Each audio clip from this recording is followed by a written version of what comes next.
Há uma linha muito frágil separando o amor da obsessão. Aprendi isso da maneira mais assustadora possível. Quando essa barreira se rompe, o retorno é impossível. Sou Lucas Donovan, moro numa região tranquila nos arredores de Columbus, Ohio. No início, não percebi a gravidade da situação. Eram apenas algumas ligações, uma mensagem ocasional. Parecia normal para alguém que havia terminado um relacionamento recentemente. Como eu estava enganado. Trabalho para uma pequena empresa de desenvolvimento de software, principalmente em casa, mas vou ao escritório cerca de 2 dias por semana. É uma vida simples, o suficiente para pagar as contas, manter minha casa alugada e viver sem chamar atenção. Conheci Olivia através de um amigo em comum. Na verdade, ela era amiga da namorada do meu amigo Marcos. As duas haviam estudado juntas no mesmo colégio. Olivia era fascinante no começo. Tinha uma risada contagiante que fazia todos no ambiente se voltarem para ela. Era incrivelmente bonita, com olhos verdes penetrantes, cabelo sempre impecavelmente arrumado e se vestia como se fosse a um evento especial. Era algo viciante. Honestamente, me senti orgulhoso que alguém como ela tivesse notado alguém como eu. Começamos a sair casualmente. Um jantar aqui, um filme ali. Noites de fim de semana em casa, nada muito sério. Mas foi então que os problemas começaram. Olivia não entendia o conceito de casual. Ela esperava mensagens de bom dia às 7 da manhã em ponto, sem exceções. Se eu demorasse mais de 10 minutos para responder durante meu dia de trabalho, ela inundava meu celular com mensagens. Você está bem? O que aconteceu? Você está me ignorando? O pior era quando ela aparecia na minha casa sem avisar, dizendo simplesmente que estava com saudades. No início, tentei estabelecer limites com delicadeza, mas Olivia tinha um dom para me fazer sentir culpado só por pedir isso. Se eu dizia que precisava do meu espaço, ela caía no choro. Se eu dizia que não estava a fim de sair naquela noite, ela me acusava de estar saindo com outra pessoa. Sei que alguns devem estar pensando: por que você simplesmente não foi embora? Pois é, eu fui. Foi no final de setembro de 2024 que finalmente terminei o relacionamento. Disse a ela durante um jantar no restaurante italiano favorito dela, esperando que o ambiente público mantivesse as coisas sob controle. Para minha surpresa, ela quase não reagiu. Apenas concordou com a cabeça e disse: tudo bem, se é o que você quer. Ela até me deu um abraço de despedida. Lembro de ter pensado: nossa, isso foi muito mais fácil do que eu esperava. Não tinha a menor ideia do quão enganado eu estava. As primeiras mensagens chegaram naquela mesma noite. Senti sua falta. Você vai voltar. Você só precisa de um tempo. Eu te amo. Não respondia nenhuma. As ligações começaram no dia seguinte. 1 ou 2 no início, depois 5, depois 12, e então perdi a conta. Atendi uma vez e ela começou a chorar instantaneamente, me implorando para ir até a casa dela para consertarmos as coisas. Disse que havíamos terminado e que ela precisava superar isso de uma vez. Eu não consigo viver sem você, foi o que ela respondeu. Desliguei. Realmente não podia mais lidar com todo aquele drama.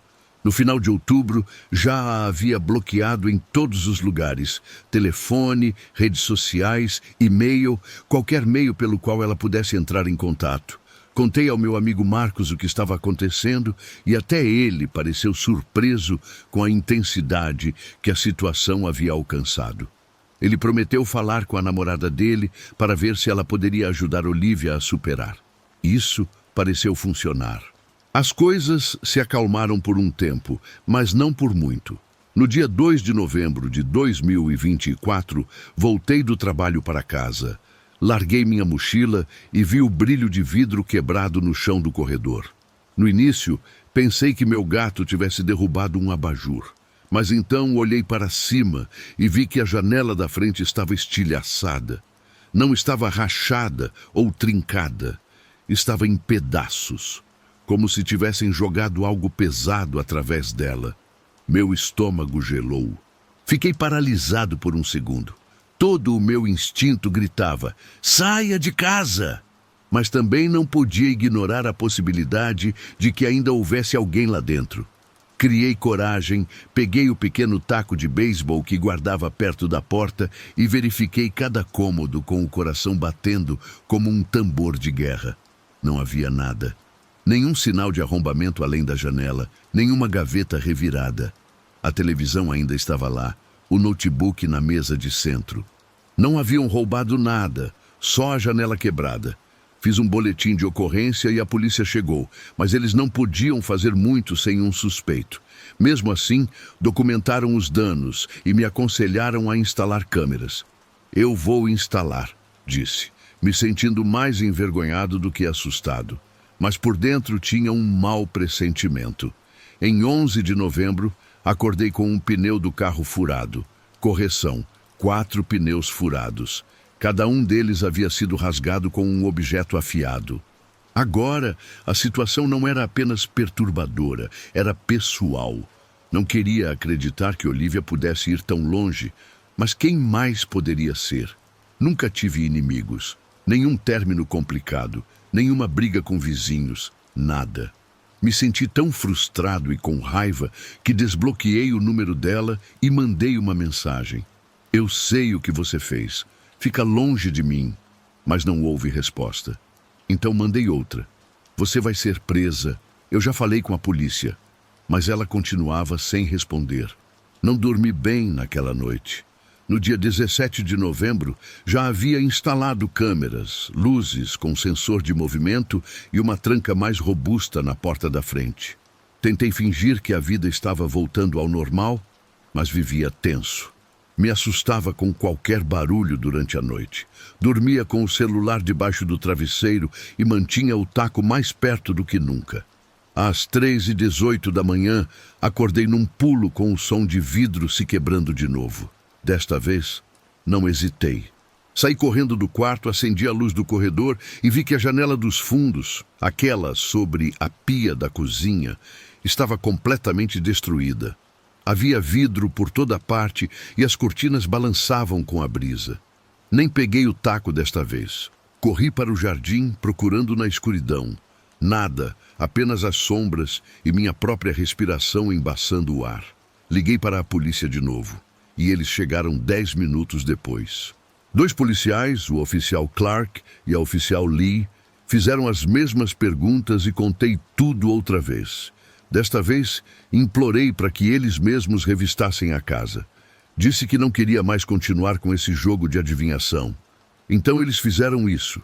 Verificaram cada cômodo, cada armário, cada canto. E então a oficial Lee perguntou: "O que tem aqui embaixo?" Ela apontou para a porta que levava ao porão.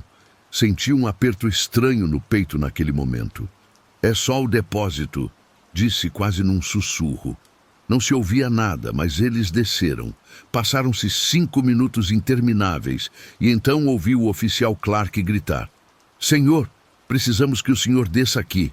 Minhas pernas pareciam gelatina. Desci as escadas devagar e, no meio do caminho, vi a oficial Lee de lado, com a lanterna apontada para a parede do fundo. O oficial Clark tinha Olivia algemada. Ela estava sentada em um balde virado, com as mãos nas costas, o cabelo preso em um coque bagunçado e o rosto pálido. O rímel escorrido por suas bochechas, como se estivesse chorando. Mas ela não disse uma única palavra. Me perguntaram se eu queria prestar queixa. Disse que sim. Ela havia invadido minha casa, danificado minha propriedade e me assediado por semanas. O fato de ela ter voltado, depois de tudo, só deixava claro uma coisa: as coisas só iam piorar. Encontraram uma chave na bolsa dela, uma cópia da chave da minha casa. Até hoje não sei como ela conseguiu, mas estava lá. Mais tarde, fiquei sabendo pelo Marcos que ela estava em uma espiral de autodestruição. A mãe dela estava preocupada porque ela havia parado de ir ao trabalho, descuidado da higiene e ficado obcecada com fotos antigas nossas, dizendo às amigas que ainda estávamos nos acertando. Quem dera alguém tivesse me avisado antes. Olivia foi finalmente posta em liberdade condicional e obrigada a fazer terapia. Me mudei, troquei de emprego e consegui um número novo. Até criei uma caixa postal para toda a minha correspondência. Já se passou quase um ano e toda vez que ouço uma janela ranger ou a luz do sensor de movimento acende, meu peito aperta. Durmo com um olho aberto, verifico as trancas 2 vezes e, às vezes, acordo pensando que ouvi a risada dela. Outras vezes, acordo de um pesadelo sobre o porão. O que vivi me ensinou uma verdade brutal. Obsessão não tem nada de romântica. Amor verdadeiro nunca te transforma em prisioneiro da própria casa, não destrói suas janelas na madrugada e definitivamente não se esconde no seu porão te esperando. O silêncio, que antes significava tranquilidade, hoje representa perigo iminente. Porque quando tudo fica quieto, não quer dizer que a ameaça desapareceu. Apenas que ela está observando com mais cuidado, esperando o momento certo para agir. E quando você finalmente percebe, pode ser que ela já esteja dentro de casa. Se você está gostando, não esqueça de curtir o vídeo e se inscrever no canal. Agora, vamos continuar com o próximo relato.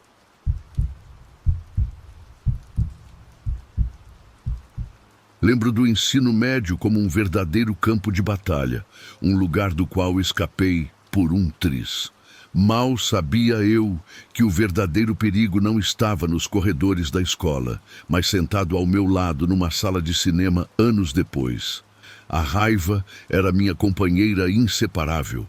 Uma sombra escondida que saltava na menor desculpa, pronta para explodir pelas coisas mais idiotas. Como um garoto que tirava sarro de mim na aula de álgebra ou alguém que tentava furar a fila da cantina. Aquela fúria incontrolável era um repelente infalível para qualquer pretendente. Antes que eles pudessem sequer pensar em dizer um "oi", eu já tinha reagido, soltando algum comentário venenoso e pronto. Eles sumiam como fantasmas. Quando chegou a formatura, eu era a Vanessa, a intensa, um jeito mais suave que todo mundo usava para dizer: fique a uma distância segura dessa garota.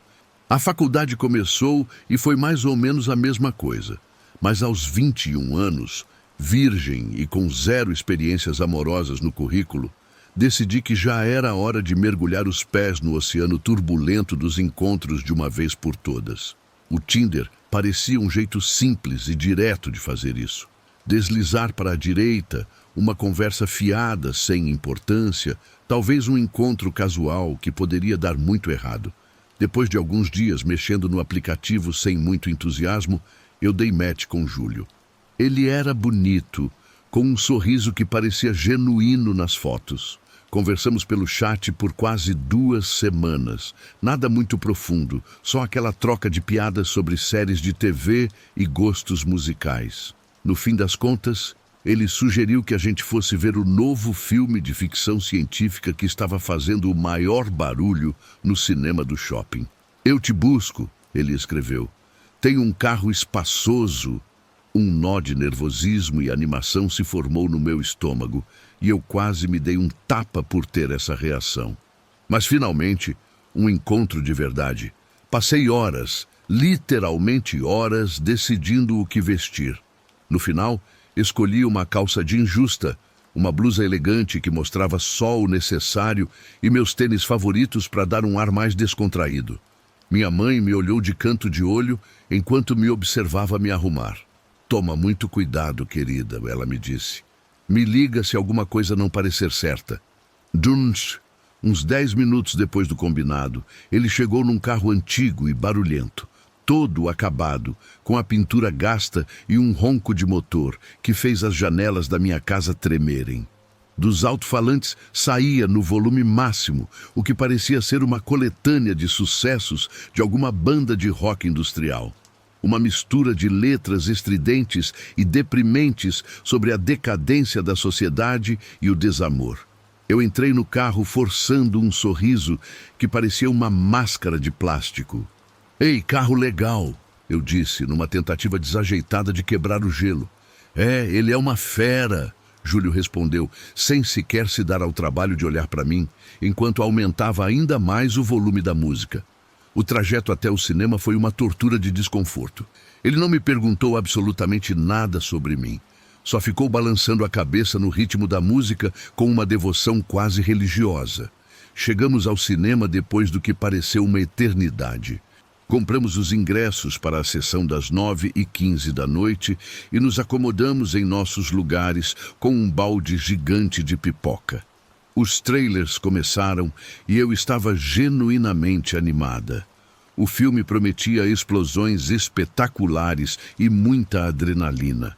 Mas então, em vez de olhar para a tela do cinema, Júlio pegou o celular e a luz brilhante iluminou seu rosto na penumbra da sala. Eu dei uma olhada de lado, imaginando que ele estaria vendo a hora ou alguma mensagem, mas não. Era o aplicativo de relacionamento que ele estava olhando. Ele estava ali, do meu lado, mexendo no celular, deslizando perfis rapidamente. É sério isso? Perguntei para mim mesma. Tudo bem aí? Sussurrei, me inclinando na direção dele.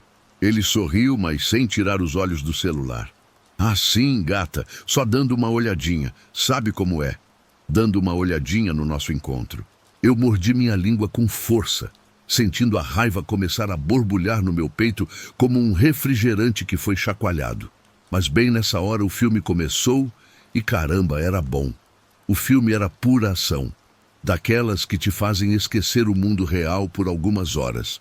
Então, decidi ignorá-lo, focar na minha pipoca e aproveitar o espetáculo. 10 minutos depois, provavelmente quando se cansou de olhar perfis de outras garotas, ele se inclinou na minha direção, perto demais para o meu gosto, para ser sincera. Senti seu hálito quente roçando minha orelha. E então ele disse, sabe, você tem sorte de estar comigo esta noite. Todas essas outras garotas daqui estão lotando meu celular de mensagens, implorando por um encontro. Mas eu escolhi você. Eu me virei para encará-lo, e seu rosto estava iluminado pelos flashes da tela. Sorte? É sério? Mas minha voz soou mais aguda e estridente do que eu pretendia, e ele simplesmente soltou uma gargalhada como se tivesse contado a melhor piada do mundo. Claro que sim, eu sou um cara incrível. Ele voltou para o celular, retomando sua sessão frenética de deslizar perfis, como se nada tivesse acontecido. Eu cerrei os dentes e forcei um sorriso. Claro, o que você disser. Mas por dentro, eu estava em chamas. Quem diabos fala uma coisa dessas? Só que a trama na tela estava ficando mais intensa e o herói estava prestes a descobrir a grande revelação. Então, eu ainda não queria ir embora. Eu tinha pagado pelo ingresso e, para ser sincera, uma parte de mim sentia uma curiosidade estranha para ver até onde essa catástrofe de encontro poderia chegar. Talvez fosse um teste para provar a mim mesma que eu podia me controlar sem explodir. Mas a verdade é que estava ficando cada vez mais difícil.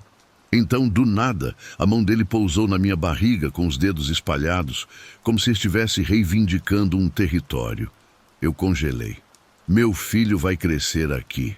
Ele disse baixinho, olhando para a tela do cinema, como se fosse a coisa mais normal do mundo. Que porra é essa? Meu cérebro entrou em curto-circuito naquele momento. Filho? A gente nem tinha se beijado e ele estava dizendo que eu daria um filho a ele como se eu fosse algum tipo de propriedade. Aquele foi o meu limite. A raiva me atingiu como um trem em movimento, fazendo meu sangue ferver. Sem pensar, agarrei a parte de trás do cabelo dele com força e bati a testa dele no encosto do banco da frente 2 vezes. Ei, que porra é essa? Ele resmungou, me olhando como se eu tivesse enlouquecido completamente, enquanto um fio de sangue escorria de sua testa machucada. Sim, eu disse, sorrindo com uma doçura malévola, percebendo que algumas pessoas ao redor tinham notado o que aconteceu. Não faça uma cena, por favor, falei enquanto via várias pessoas nos olhando com curiosidade. Meu coração batia descontrolado, mas a sensação era boa, catártica, como se eu tivesse liberado uma válvula de pressão. Ele me olhava como se um terceiro olho tivesse nascido na minha testa, ainda em choque, provavelmente. O rosto dele parecia realmente assustador sob a luz da tela e com todo aquele sangue escorrendo. Mas, de alguma forma, eu sentia uma espécie de satisfação macabra. Ele mereceu. Aproveitando que ele ainda parecia não conseguir processar o que tinha acabado de acontecer, pedi licença com calma, como se nada tivesse acontecido. Preciso ir ao banheiro, volto logo, eu disse, tentando manter a voz normal enquanto meu coração ainda disparava.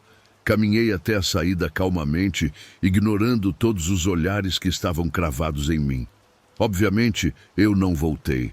Saí pela porta lateral de emergência e chamei um Uber do estacionamento. O guarda-noite estava fresco e revigorante, e enquanto esperava, comecei a rir. Uma risada estranhamente libertadora. Que cara imbecil. Aos poucos, a adrenalina foi diminuindo e uma sensação estranha de vitória tomou conta de mim. Já de volta em casa, eu o bloqueei em todas as plataformas. Apaguei o Tinder e me servi uma taça de vinho bem generosa. Minha mãe estava vendo televisão e eu me sentei perto dela. Como foi o encontro? Ela me perguntou. Bem, respondi sem vontade e me joguei no sofá. Um completo e absoluto desastre. O cara era uma coleção ambulante de bandeiras vermelhas. Não era para mim. Ela ergueu uma sobrancelha. O que aconteceu? Contei a ela a história toda. A música, ele olhando perfis no cinema, a mão na minha barriga e a frase, meu filho vai crescer aqui. Mas decidi omitir o que aconteceu depois. Não queria entrar em muitos detalhes. Os olhos da minha mãe se arregalaram. Nossa, você fez muito bem em ir embora. O mundo está cheio de caras esquisitos. Nós continuamos vendo TV, mas minha cabeça estava longe. Eu sei que talvez tenha passado dos limites, mas um pingo de arrependimento não surgiu. Pelo contrário, uma parte de mim, uma parte que eu não conhecia, sentiu-se vitoriosa. E a verdade assustadora é que, pensando bem, ele mereceu cada segundo daquilo. Às vezes, a raiva não é só uma emoção, é uma resposta.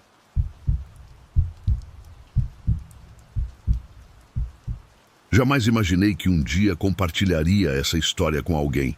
Não por vergonha, mas porque, mesmo depois de 3 anos, os acontecimentos continuam sem lógica alguma. E contar algo que nem eu mesmo entendo é quase impossível. Antes de tudo, quero deixar claro que não estou buscando compaixão, só um pouco de desabafo. Meu nome é Elton, e tudo começou há 3 anos, quando eu morava em Manchester. Eu tinha acabado de conseguir um emprego numa agência de marketing digital e finalmente tinha saído do apartamento de estudante que eu dividia com outras pessoas.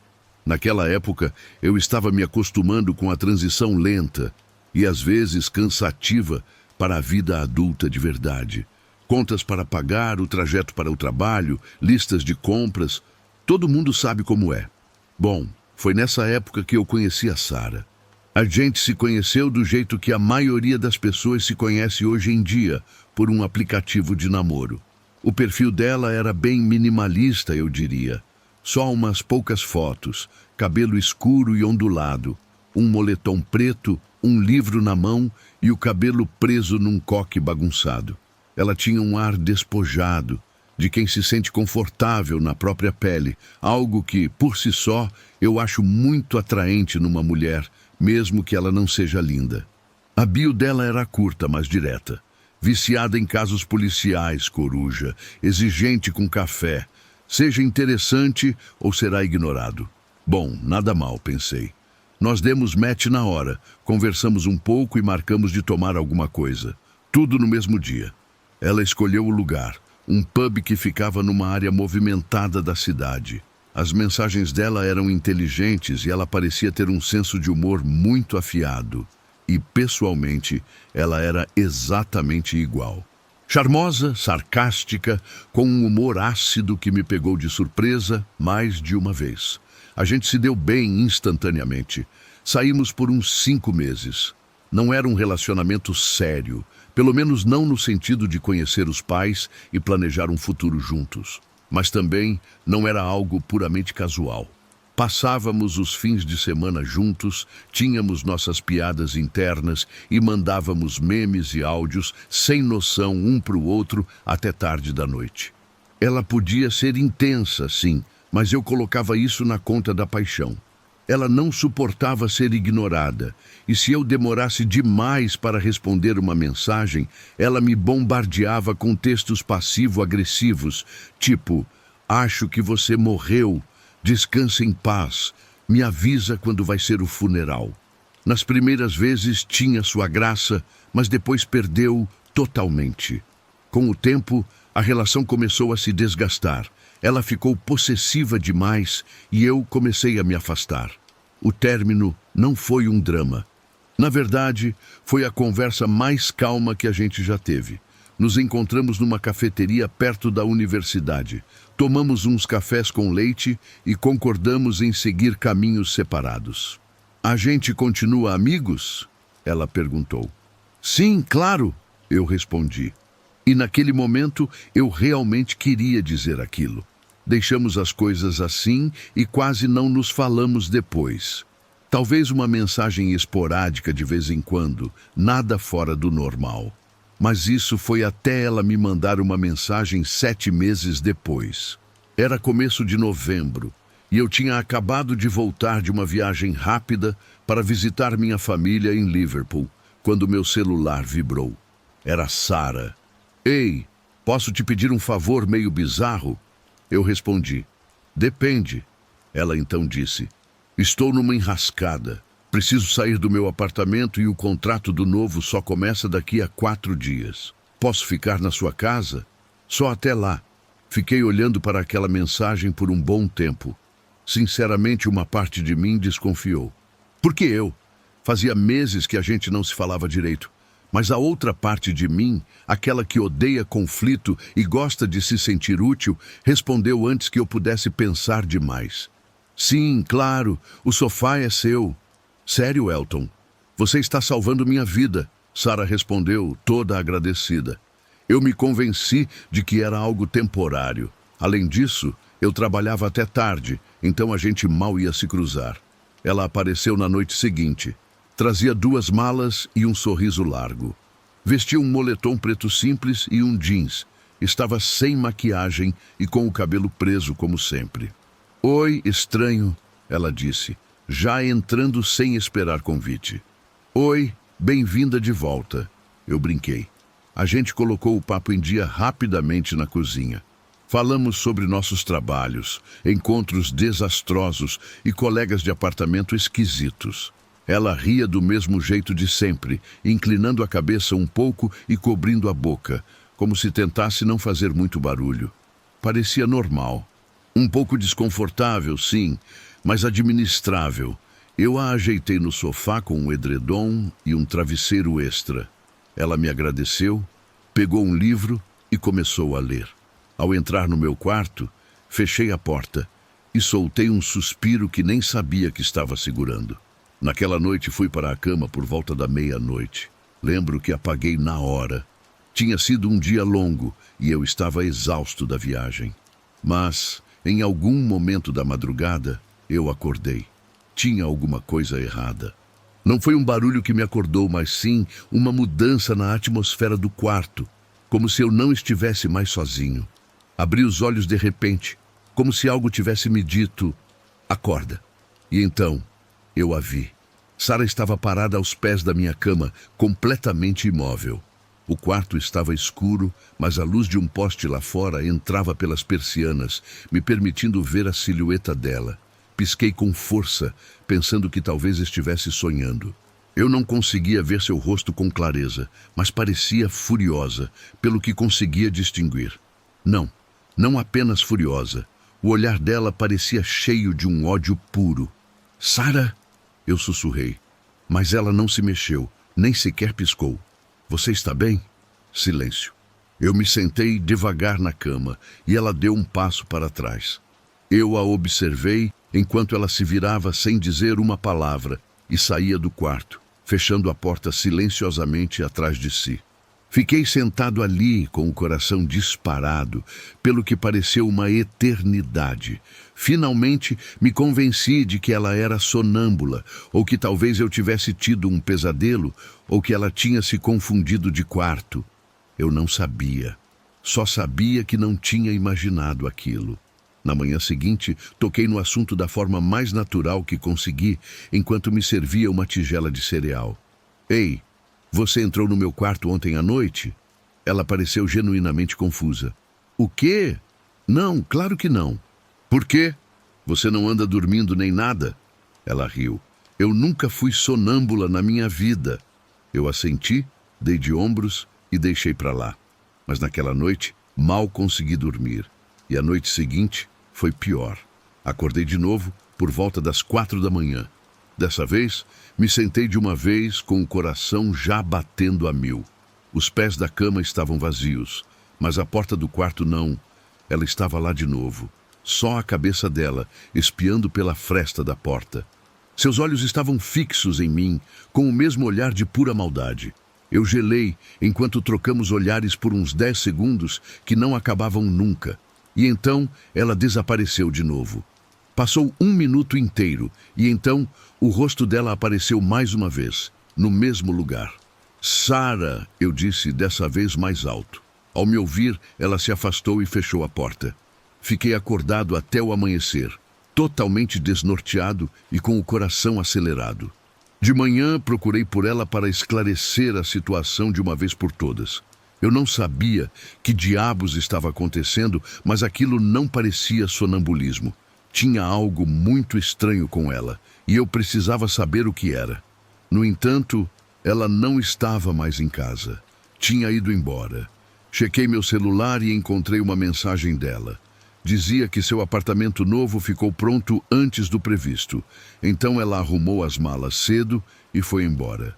Me agradeceu por mensagem e nada mais. Você é uma boa pessoa. Boa sorte. E foi isso. Eu deveria ter me sentido aliviado, mas não senti. Porque depois daquilo, coisas estranhas começaram a acontecer. Uma noite, uma semana depois, voltei do trabalho e encontrei um bilhete na bancada da cozinha. Você não fecha as janelas direito, deveria começar a fechar. Não tinha assinatura nem uma caligrafia que eu reconhecesse. Verifiquei cada janela, fechadura, e de fato, a janela da cozinha estava aberta. Mas nada parecia ter sido forçado. Me convenci de que talvez eu a tivesse deixado aberta por descuido. Mas aí começaram as mensagens de números desconhecidos. Ainda está dormindo? Outra. Senti sua falta te observando. Que diabos era aquilo tudo? Troquei de número e as mensagens pararam. Mas aí comecei a notar coisas fora do lugar. Gavetas que eu não tinha aberto, coisas bagunçadas no armário, roupas que sumiam, até uma xícara de café na pia que eu não tinha usado. Uma vez, encontrei minha escova de dentes um pouco úmida, quando eu ainda nem tinha escovado os dentes. E o pior de tudo, uma noite cheguei tarde em casa, acendi a luz do meu quarto e encontrei meu travesseiro encharcado com algo que parecia saliva. Me mudei imediatamente. Encontrei um apartamento novo do outro lado do rio, num bairro mais afastado. E nunca falei sobre isso, só contei para o meu melhor amigo.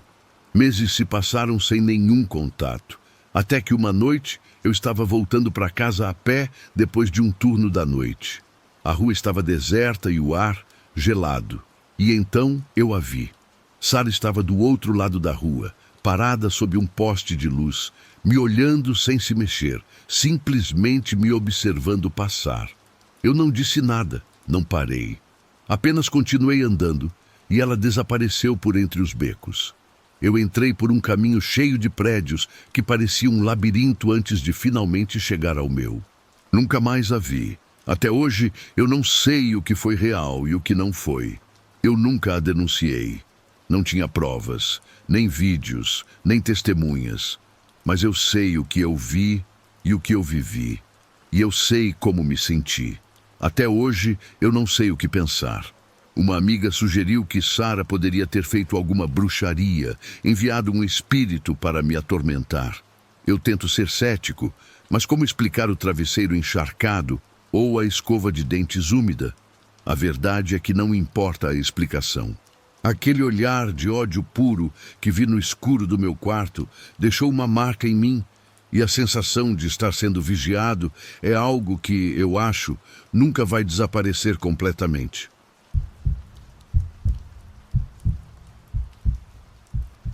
Dinheiro, charme e uma carreira de sucesso. Parecia o homem dos sonhos, mas por trás daquela fachada se escondia uma obsessão doentia que quase destruiu a minha vida. Era outono de 2024. Eu tinha acabado de fazer 28 anos e estava recém-saída de um relacionamento longo que tinha chegado ao fim sem muito drama. Eu morava em Boston e trabalhava como diretora de projetos numa empresa de tecnologia, especificamente em soluções de energia sustentável. Eu estava no auge da minha carreira. Meu trabalho não era só um salário, era a minha paixão. Eu tinha montado uma equipe do zero, fechado contratos importantes e até dado palestras em algumas conferências. Mas a minha vida pessoal era um fracasso. Meus amigos não paravam de insistir. Maria, você é atraente, bem-sucedida, vai viver. Então eu cedi e me cadastrei num aplicativo de namoro local chamado East Coast Connect. Achei que era discreto e focado em profissionais da costa leste. Grande erro número 1. Usei meu nome verdadeiro, Maria Serrano. Pensei, por que não? Não tenho nada a esconder.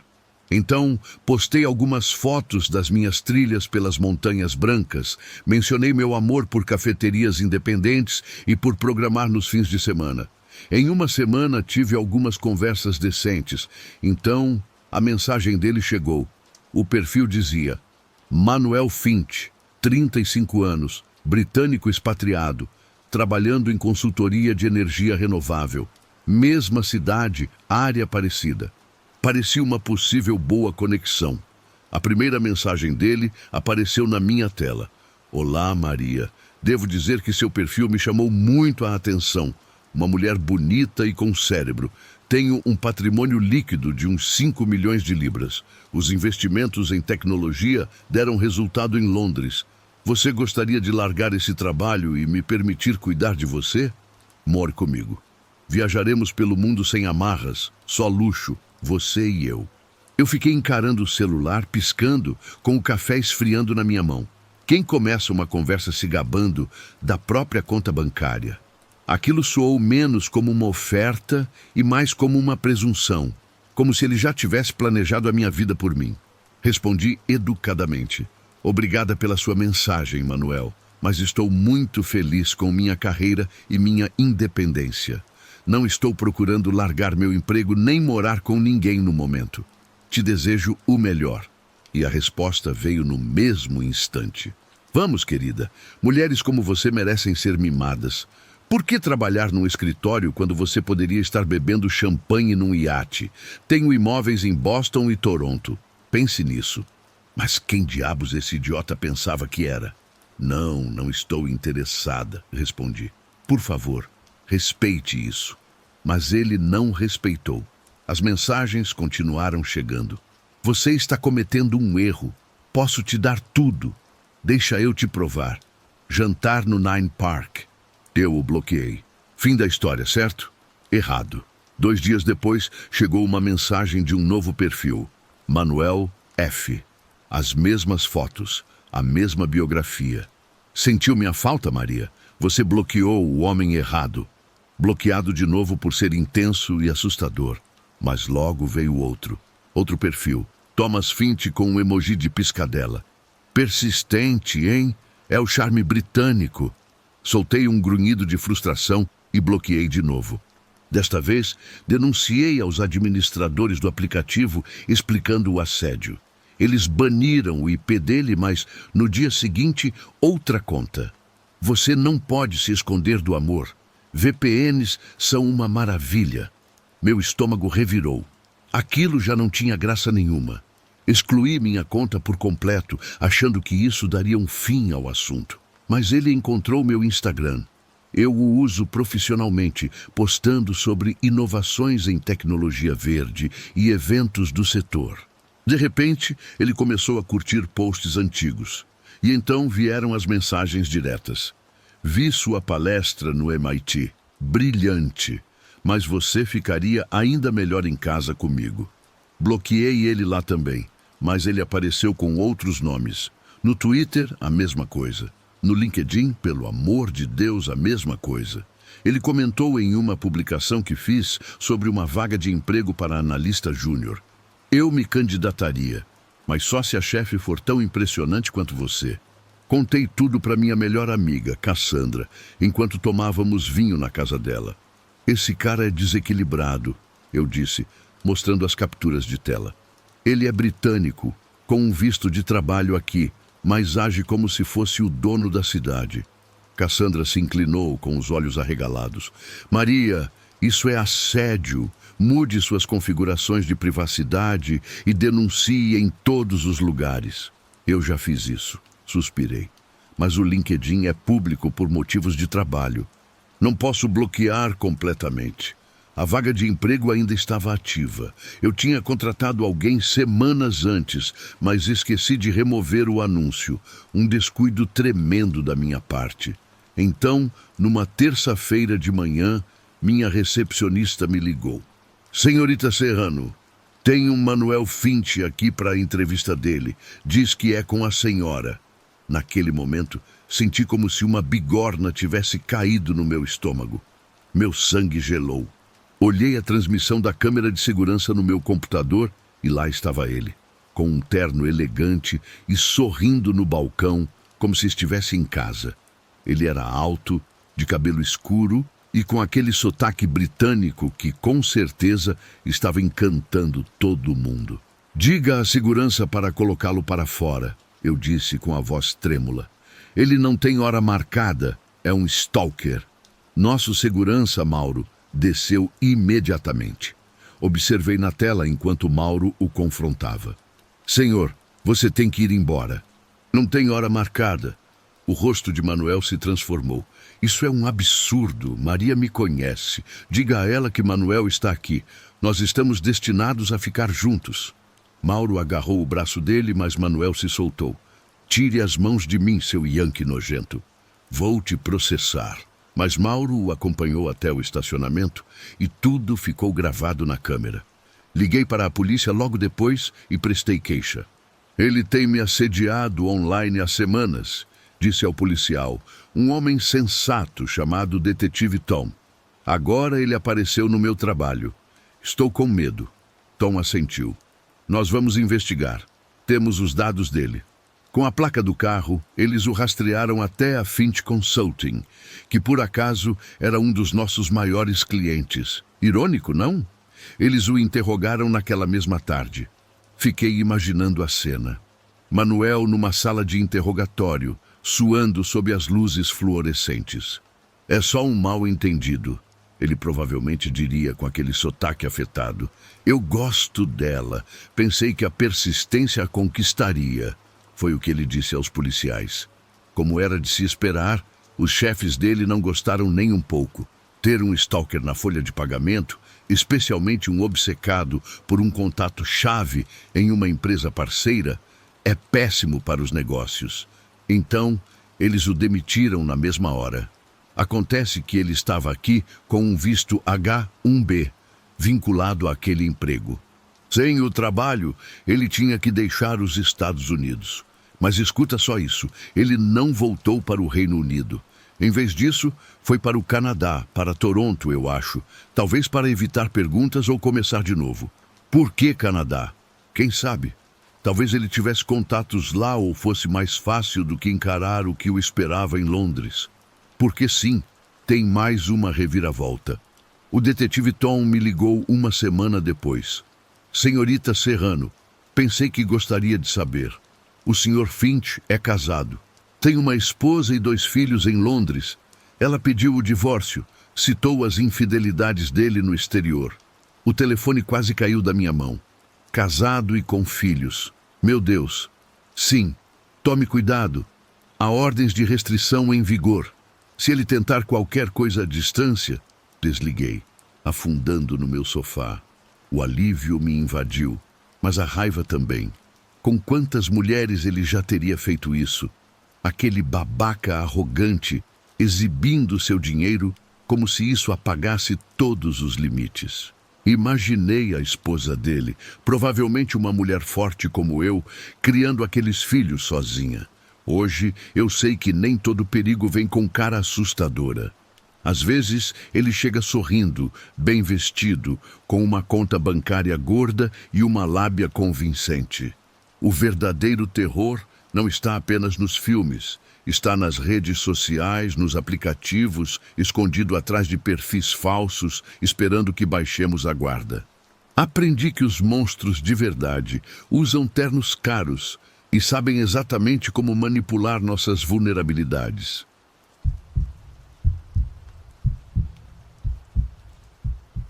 Há um ano conheci Leonardo, um cara que parecia ter tudo para ser o homem dos meus sonhos, mas que acabou me arrastando para um pesadelo de verdade. Leonardo era bonito, carinhoso e tinha uma boa situação financeira. Eu me sentia muito à vontade com ele. O único problema era que eu não estava sendo totalmente sincera sobre o meu passado. Eu o conheci logo depois de me mudar para a cidade para fugir do meu ex-namorado, Hugo. Passei por um verdadeiro inferno no meu último relacionamento e era muito difícil falar sobre isso com alguém. No meu primeiro encontro com Leonardo, obviamente, não contei nada sobre Hugo, mas continuamos nos vendo e eu comecei a sentir algo de verdade por ele. Eu não sabia como tocar no assunto do Hugo. Parecia que nunca era o momento certo para falar de algo tão sombrio. Depois de mais ou menos um mês saindo, eu já estava me sentindo bastante culpada por não ser honesta com Leonardo. Ele merecia saber tudo sobre mim, até mesmo as partes mais difíceis. Então, uma noite, quando fomos jantar em um restaurante, decidi criar coragem e contar tudo. Não cheguei a dar todos os detalhes, mas contei o principal: que eu tinha um ex que não tomava os remédios e era violento, que eu basicamente tinha fugido da minha cidade natal e que ainda sofria de ansiedade por causa de tudo aquilo. Leonardo, sendo o namorado incrível que era, ouviu tudo o que eu disse como se estivesse fazendo anotações mentais. Ele me fez um monte de perguntas, coisas bem específicas, como o sobrenome do Hugo e nosso endereço antigo. Na hora, eu achei um pouco estranho. Mas Leonardo trabalhava com cibersegurança. Ele sempre foi uma pessoa muito técnica e detalhista. Então, presumi que só queria ter o máximo de detalhes possível. 2 dias depois, acordei com barulhos na cozinha e percebi que Leonardo estava preparando o café da manhã. Eu conseguia ouvi-lo cantarolando, mas não foi isso que me acordou completamente. Acordei porque meu celular não parava de vibrar. Era a voz da minha irmã do outro lado da linha. Ela perguntou se eu tinha entrado no Facebook ultimamente. Eu disse que não, e ela me falou que todo mundo estava postando fotos em memória do Hugo. Ele tinha morrido na noite anterior. Eu sei que parece horrível, mas fiquei feliz ao ouvir a notícia. Não vou contar para vocês como era viver com Hugo, mas ele era um verdadeiro monstro. Ele merecia o que aconteceu. Mas logo em seguida, comecei a me sentir culpada por pensar daquele jeito. Perguntei à minha irmã o que tinha acontecido e ela disse que não sabia. Ninguém sabia, exceto os pais dele, e eles não estavam falando com ninguém. Decidi não pensar mais naquilo e seguir com o meu dia. Leonardo e eu tomamos café da manhã juntos. Nada fora do normal. Só um café da manhã de casal. Leonardo parecia normal. Talvez um pouco mais falante que o comum. Eu quis contar a notícia que tinha acabado de receber, mas achei que estragaria nosso momento. Depois disso, fui trabalhar e tentei ser o mais produtiva possível, embora minha mente não parasse de voltar para o Hugo. Chequei as notícias várias vezes, mas continuava sem nenhum detalhe sobre o que tinha acontecido com ele. Na tarde seguinte, Leonardo me surpreendeu no trabalho com um buquê de flores. Ele nunca tinha feito algo assim. Perguntei qual era a ocasião, e ele disse que só queria ter certeza de que eu teria um bom dia. Ele me convenceu a sair mais cedo do trabalho e fomos dar um passeio no parque. As flores eram lindas e ele estava de muito bom humor. Foi uma tarde super romântica, até que ficamos sozinhos no meio do parque e um sorriso muito, muito estranho apareceu em seu rosto. Ele parecia orgulhoso de si mesmo. Então, ele me perguntou: "E aí, como está o Hugo?" Naquele momento, eu soube que Leonardo tinha algo a ver com a morte dele. Não podia ser coincidência meu ex morrer logo depois de eu contar ao meu namorado o quão monstruoso ele era. Apavorada, eu me afastei de Leonardo. "O que você fez?" perguntei. "Nada não. Eu só acessei a internet e mencionei seu ex para umas 2 pessoas. Uma coisa levou a outra e... Pode ser que eu tenha te inscrito num tipo de troca de favores." "Que história é essa?" perguntei. Ele olhou ao redor para ter certeza de que não havia ninguém por perto. Então me explicou que não trabalhava apenas com cibersegurança. Ele usava a internet profunda para lidar com clientes que queriam muito sigilo. "Existe um lugar na Deep Web", ele começou. "Um site que ninguém consegue encontrar, onde você registra o nome de uma pessoa que você quer que seja morta. O sistema te conecta com outro cliente e vocês combinam de cada um matar o alvo do outro. É um plano perfeito", ele disse.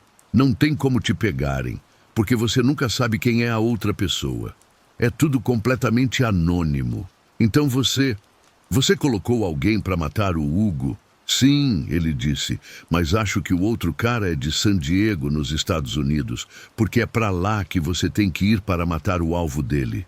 Eu não podia acreditar. Aquele cara era louco. Não havia a menor chance de eu assassinar alguém. Como ele pôde me inscrever em algo assim, sem nem me consultar antes? Eu saí correndo. Não conseguia mais ficar perto dele. "Espera!" ele gritou. "Vamos conversar sobre isso. Você não pode contar para ninguém." Eu não ouvi a última parte da frase, porque já estava longe demais. Corri até meu carro. O buquê que Leonardo tinha me dado estava no banco. Enquanto dirigia, quando joguei o buquê pela janela, o cartão se soltou e caiu no meu colo. Não queria nada que viesse dele, mas quando olhei para baixo, vi o cartão. De um lado, estava escrito um endereço em San Diego. Eu sabia o que tinha que fazer. Dirigi direto para a delegacia e mostrei o endereço a eles. Expliquei tudo o que Leonardo havia me contado, embora eu mal entendesse qualquer coisa daquela tal de Deep Web que ele falava. Mas quando eu falei sobre o esquema de troca de assassinatos, o policial estremeceu. Ele estava olhando para o cartão, mas o devolveu para mim. "Eu não quero ver isso. Leve embora." "Tarde demais", eu disse. "Você já viu. Agora quem quer que more nesse endereço está em perigo. Você pode ajudar essa pessoa antes que a matem como fizeram com o Hugo?" O policial suspirou, um suspiro longo e triste. "Quem mora aí já está morto. Já lidei com gente desses esquemas antes. O pessoal desses grupos da Deep Web sempre tem assassinos de reserva esperando. Mas essa não é a pior parte." Eu fiquei com medo de perguntar. Já ouvi falar que eles perseguem quem busca ajuda. Eu realmente queria não ter visto este papel. Para sua própria segurança, não vou registrar um boletim de ocorrência. Peguei o papel de volta e voltei para casa. Todas as coisas de Leonardo já estavam empacotadas e tinham sumido. Quando voltei, ele já tinha desaparecido. A conversa com o policial foi há 1 semana. De lá para cá, 2 primos e um tio meus foram mortos. E eu sei que outros virão. Eles sabem que eu procurei ajuda. Não me pergunte como. Agora eu vivo num pânico que nunca acaba, olhando por cima do ombro a cada segundo. A ironia é cruel. Leonardo disse que queria me livrar do meu passado sombrio, mas o que ele realmente fez foi garantir que eu não teria futuro algum.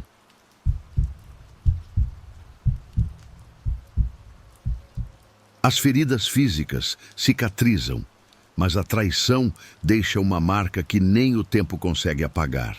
Esta é a história de como a minha confiança foi destruída. Eu ainda me lembro do jeito que os olhos dela ficavam fixos, encarando por mais tempo que o normal. Sempre que ela ficava com raiva, a forma como o maxilar de Luna se contraía, como se estivesse segurando alguma coisa. Não eram lágrimas, nem palavras. Era algo muito mais sombrio. Namoramos por pouco mais de um mês. Ela era linda. Não há como negar. Rosto com traços bem marcados, olhos castanhos grandes, cabelo curto pintado de azul, que ela sempre colocava atrás das orelhas.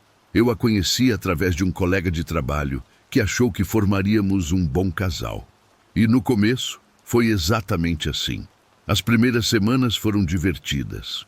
Fazíamos caminhadas noturnas, assistíamos a filmes de terror e andávamos por horas no Willow Creek Park, uma área de mata nos arredores da cidade. Lá tinha um pequeno lago, algumas mesas de piquenique e quase nenhuma iluminação à noite. Eu gostava de lá pela tranquilidade. Ela gostava por causa das sombras. Mas Luna tinha um gênio difícil.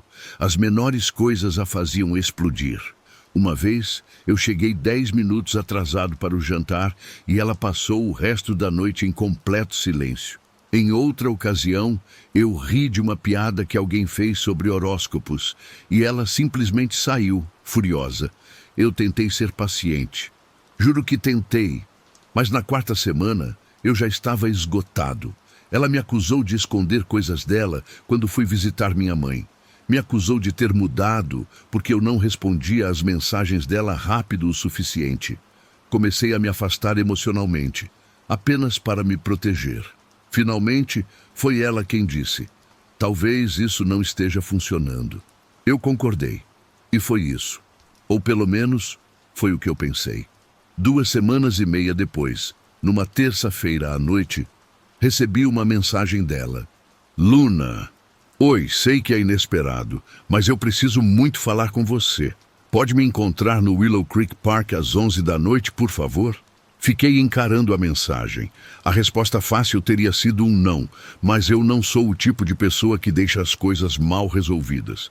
E uma parte de mim queria saber o que ela tinha a dizer. Talvez ela precisasse de um ponto final. Talvez eu também precisasse. Além disso, não é como se eu tivesse medo dela. Luna podia ser dramática, mas nunca pensei que fosse perigosa. Eu respondi: ok, estarei lá. Às 10h45 da noite, saí de casa e caminhei a curta distância até o Willow Creek Park. O ar estava quente, uma noite calma em que tudo parecia tranquilo. Os grilos cantavam ao longe e as árvores balançavam com uma brisa suave. Às 11 da noite em ponto, eu cheguei e mandei uma mensagem. Estou aqui. Onde você está? Um momento depois, ela respondeu. Luna, vai para a mesa de piquenique perto do bosque. Você sabe qual é. Aquela parte do parque era mais escura. As árvores a tornavam mais fresca, mais silenciosa. Às vezes, silenciosa até demais. Mas eu conhecia bem o lugar. Costumávamos sentar ali por horas, conversando. Fui caminhando naquela direção, com o cascalho fazendo barulho debaixo dos meus tênis. A lua não estava cheia, mas havia luz suficiente para enxergar. O caminho fez uma curva e se abriu para uma clareira com uma única mesa de piquenique, meio coberta de folhas. Luna! Chamei. Nenhuma resposta. Me aproximei. Luna! Continuei sem resposta. Peguei o celular para ligar para ela. Foi quando eu ouvi um barulho vindo das árvores atrás de mim. Não era o farfalhar leve das folhas ao vento. Era um movimento pesado. Passos. Eu me virei. Um homem saiu da mata. Ele era enorme. Devia ter pelo menos 1,95 m de altura. Estava vestido com roupas escuras e usava uma touca ninja. Ele não disse nada, simplesmente começou a andar na minha direção. Ei, que é isso? Eu disse recuando. Não sei o que é isso, mas... Ele avançou contra mim. Eu me virei e comecei a correr, com o cascalho voando debaixo dos meus pés. Mal comecei a correr quando ele me derrubou por trás. O impacto me deixou sem ar. Meu rosto raspou na terra. Socorro! Eu gritei, mas o som foi abafado por sua mão enluvada que cobriu minha boca. Ele começou a me socar, com força e rapidez. Tentei revidar, mas ele era forte demais. Minhas costelas doíam, minha visão estava ficando turva. Não se mexa, ele disse com uma voz grave e calma, como se já tivesse feito aquilo antes. Ele pegou minha carteira, meu celular e minhas chaves. Depois, como se não fosse o suficiente, bateu minha cabeça no chão uma última vez e saiu correndo, desaparecendo novamente entre as árvores. Fiquei ali, atordoado, com gosto de sangue na boca e cascalho encravado na palma das mãos. Eu não estava inconsciente, mas queria estar. Finalmente, me forcei a levantar. Cambaleando de volta para a rua, percebi que não conseguia nem entrar em casa.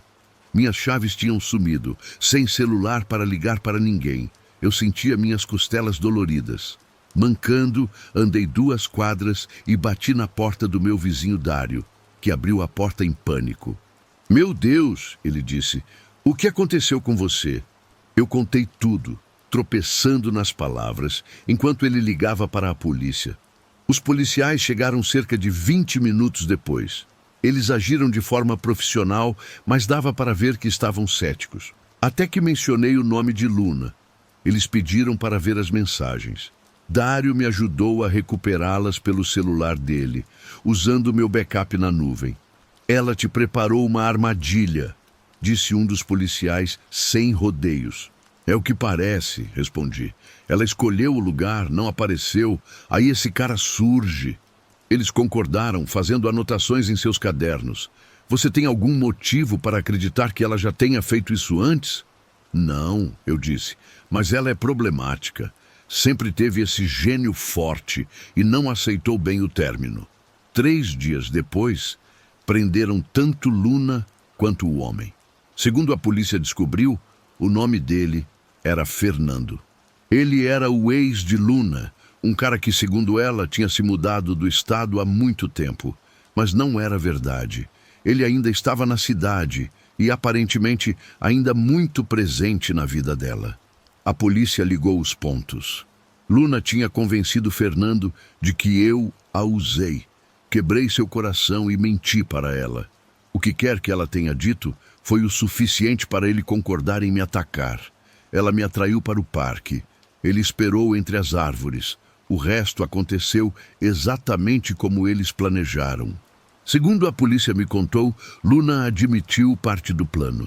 Ela alegou que era só para me dar um susto, que Fernando tinha passado dos limites. Mas ela nunca pediu desculpas. Nenhuma vez. Eu nunca recuperei meu celular, minha carteira ou minhas chaves. Eles disseram que jogaram tudo fora em algum lugar, perdido, facilmente substituível. Mas a confiança, isso era outra história.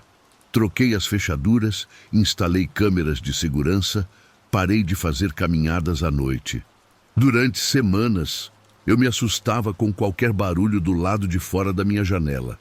A parte que mais me assombra não é o ataque, nem os socos, nem mesmo o momento em que vi a touca ninja. É o quão calma ela soava na mensagem. "Por favor, eu preciso muito falar com você." Como se ela se importasse, como se não soubesse que eu estaria sangrando no chão 10 minutos depois. Eu tive alguns encontros desde então, mas não ando mais em parques à noite. E não respondo mensagens de ex-namoradas depois que escurece. A confiança virou algo que eu dou em pequenas doses agora. Porque quando alguém que deveria se importar com você decide te entregar para ser machucado, você aprende que nem todas as pessoas merecem acreditar em você. E às vezes é melhor ficar sozinho do que descobrir da pior forma quem realmente está do seu lado.